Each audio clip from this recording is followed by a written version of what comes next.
The US Supreme Court has upheld Tennessee's ban on gender transition treatments for children. In a 6-3 vote, the justices ruled that restricting puberty blockers and hormone treatments for under 18s is not discrimination. The case, United States versus Scarametti, is the first time America's top court has weighed in on transgender healthcare for minors. And with 25 other states having similar laws, this ruling could set the tone nationwide. I am joined now by lawyer and author Kara Dansky. Kara, you're there. Hello, welcome. Hi, thank you. How are you? Now, this is a strange one, isn't it? Because this law is being fought on the idea of sex discrimination. So suddenly they know what sex is.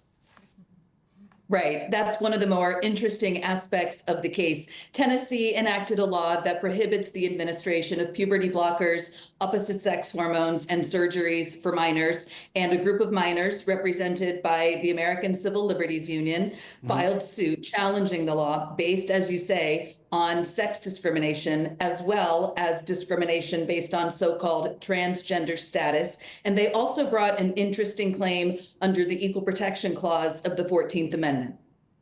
OK, and the justices, was this to be expected? I know it's a mostly conservative bunch of judges, right? So this outcome was to be expected. And groups in the United States who care about the well-being of minors are absolutely celebrating this outcome. But I do just want to note that the majority only ruled on the claims of sex discrimination and discrimination based on so-called transgender status without reaching the question of equal protection, which is somewhat of a disappointment for those of us who care about the sex-based rights of women and girls.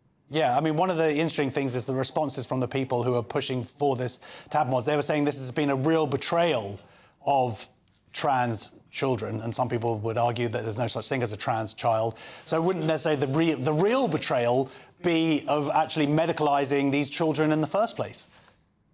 Yeah, absolutely. The group Women's Declaration International USA filed a friend of the court brief, in this case on the side of Tennessee, arguing, one, that the phrase transgender people is not sufficiently coherent to be protected as a class, but also that children have an international human right to grow into healthy adults. And the third argument was that sex is grounded in material reality, whereas gender is basically sexist, regressive stereotypes. This video is sponsored by Saily. Saily is a brand new eSIM service app. What it does is get you a local SIM card that you can use when you're traveling, so you don't have to pay those crazy roaming fees just to send a text back home. They've got eSIM plans in over 160 countries and 8 regions, so pretty much wherever you're going, they'll be able to make sure you're connected. So how does it work? Well, all you've got to do is hit our link in the description to download the app. It will work on iOS or Android. Buy a plan, you can choose the best time frame for you, and then just install the eSIM on your phone. When you land at your holiday destination, you can activate your plan instantly. Saily eSIMs only ever have to be installed once, so when you go on your next trip, you just buy a plan for a new country, turn that eSIM back on, and just like that, you could be watching the GB News YouTube channel. You can be connected anywhere you go, and you don't have to deal with patchy Wi-Fi in your hotels. So get sorted for your next trip by downloading Saily using the link in the description below, and if you use our code NEWS at checkout, you'll get an exclusive 15% discount on us. This is it. So framing trans as a medical condition as opposed to a psychological condition, that if this had gone through, I mean, that's incredibly dangerous, right? This is one of the contradictions in the movement for so-called trans rights, is that sometimes they will say it is a medical condition that requires puberty blockers and opposite sex hormones, and other times they'll say it's simply a psychological condition or a feeling in a person's head. And, you know, when we look carefully at this entire movement, we see that it's riddled with all sorts of contradictions like that. No, of course, that's exactly. And didn't the Biden administration also support this case on the opposite side of Trump? Right. The Biden administration got involved at an early stage on the side of the ACLU, and the Biden administration only argued the argument under the Equal Protection Clause of the 14th Amendment. So that's really the one that the Supreme Court was focused on. And I mean, it seems to be such a huge shift since Trump came into power. And I think a lot of people who aren't necessarily natural Trump supporters, but have been very pleased with what he's done in terms of the pushback against trans ideology within America. It's a massive shift in a very short amount of time, isn't it? It is. And I will say that WDI USA is a nonpartisan organization that does not get involved in discussions about parties or candidates. I will say, speaking solely for myself, I have never voted for him. I have no intention of ever voting for him.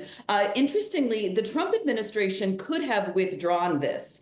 They didn't have to fight it, but they chose to do it because I think they anticipated this outcome. But yes, many of us who do not consider ourselves Trump supporters and have never been Republicans, many of us, myself, who are lifelong Democrats, are quite happy with several of the things that the current administration has done on the topic of sex and gender. Well, do you think the Democrats are still going to be pushing for this? Because there's the arguments, of course, that that's partly what lost them the election. But do you think that the Democrats are still very much wedded to trans ideology? Over in the UK, it's actually the movement, as you know, against gender ideology sort of came much more from the left, whereas it seems to be flipped a little bit in America.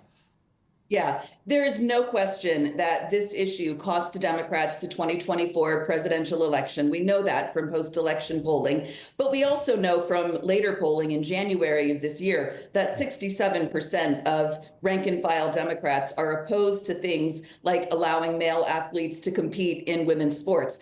As to your specific question, the Democrats at the federal level are going to dig in their heels. They're not going to change their tune. They have shown us that over and over again. But I will say on a more hopeful note that at the state level, there are a number of Democrats who have broken ranks with the party and voted to protect women's sex-based rights or voted to protect children from harmful hormones or both. So there's a little sign of hope there. But at the federal level, the Democrats in Congress are not budging on this.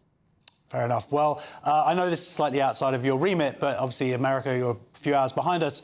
I'm wondering how Americans reacted this morning, waking up to find out about the actions against the Iranian nuclear facilities. Is there any kind of feeling in the street, or is it along sort of political lines? It's mostly along political lines, understandably.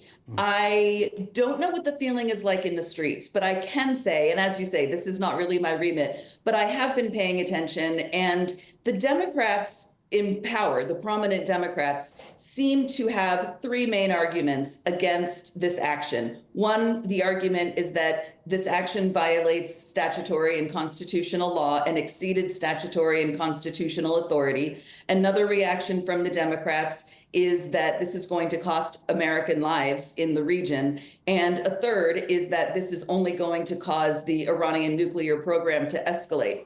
Now, the Democrats in power are not 100% united in that. There are a handful of Democrats, including a senator from Pennsylvania named John Fetterman, who actually supports this action. So the reactions seem to be a bit mixed. All right, well, brilliant. Well, thank you so much for joining us. That is lawyer and author Kara Dansky. Lovely to see you. Lovely to see you too. Thank you.